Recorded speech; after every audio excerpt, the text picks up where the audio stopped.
At makakasama natin ngayon ang ilang members ng champion swimming teams ng San Beda. Andito siyempre si Coach Dondon Rojas Jr. at ang junior swimmers na si Marco Calianta at Jose Marie Sebastian. Ang men's swimmers na sina Christian Di Maculangan at Joshua Hunsay. At women's swimmers na sina Vina Rose Madero at Feby Porras. Good evening. Palakpakan naman, champion team. Yay! Ang saya-saya nyo sa video dito, parang nagulat kayo. Okay, Coach, first of all, congratulations. First time, triple championship, tama? Yes, yes. Sa history ng San Beda. Kamusta pakiramdam na nakuha nyo lahat? Men's, women's, juniors? Speechless, pero sobrang masaya. Okay, well, kwento natin paano nyo pinaghandaan to. Kasi kakaibang swimming competition. Imagine mo, 3 days lang siya, pero ang tagal ng paghahanda. So what was it like preparing for this season, for season 92? Nag-prepare kami for this 92nd season. So 6 months namin pinaghandaan. Nag-training camp kami sa Baguio. And then nung dumating yung pasukan, so sa school na ulit kami, balik kami sa school. So nag-adjust na kami ng training kasi dahil yung iba may klase ng morning. Right, okay. Nag-training kami ng 4 o'clock in the morning. Okay. Para sa... So just to adjust, so grabing sacrifice for the kids. Pero yung sa ganitong kakaibang competition, Coach, for example, unlike volleyball or basketball, nagkikita sila sa preseason, kilala mo yung mga kalaban mo, alam mo yung lakas ng kalaban mo. Dito sa swimming, hindi masyado di ba? So how would you know, how confident were you going into the season na you would have eventually the best swimmers? Actually kasi nakikita ko rin yung mga tulad ng mga competitor namin. Kasi nagko-coach din ako ng NCR para sa palarong pambansa. Okay. So sa ibang tournaments, nakikita nyo kahit paano sa palaro? Nakikita ko na rin yung Okay. And then, may mga rin naman, yung monthly competition. Okay. So nakaka-gauge yun ng times and everything. Yes. Okay. Well, let's talk to some of the players. Of course, unahan natin yung back-to-back MVP si Joshua. Josh, kamusta yung pakiramdam na napangunahan mo yung team, back-to-back MVP na naman para sa'yo? Una-una po, nagpapasalamat po kay God kasi sa pangalawang pagkakataon naging MVP po. Tapos syempre sa coach po namin na si Coach Don, sa parents ko po, tsaka sa sponsor po namin, tsaka sa Beda community po. Alright. Christian naman, curious ako, 15 straight, tama na Coach? Yes. 15 straight na men's championships. May pressure ba na, imagine mo, baka this year, doon pa matalo sa inyo pa mangyari na, may pressure ba na kailangan talaga every year? Alam ko, 4th year ka na, no? So all your years, nag-champion. Every year ba may kabababa? Baka this year, dito tayo madali? Yes po, yung kabase sa amin doon yung paano namin madedepend yung championship namin.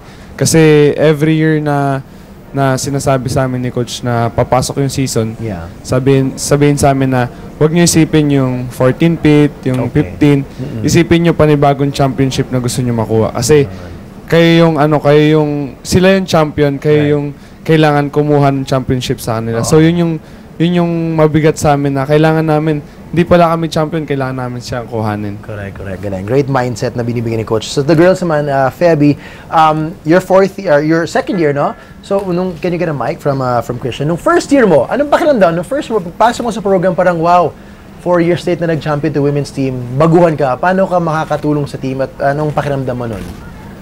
Actually po, nung first year po ako, hindi po ako naka-line up. Hindi ka naka-line up. Okay. So this year ka first nag-line up. Opo. Okay. So how did it feel?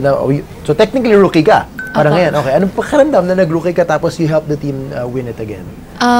Yung nasa isip ko lang po na parang gagawin ko talaga yung best ko sa NC. Na dapat kailangan ko makakuha ng points. Kasi nung first year po ako, may goal po ako nun Pero hindi ko po nagawa nung first year po ako kasi may mga problema. Okay. Tapos, nung nag-second year na po ako, nung sinabi na po ni Coach sa akin na na-line up na ako, parang gusto ko nang patunayan sa kanya.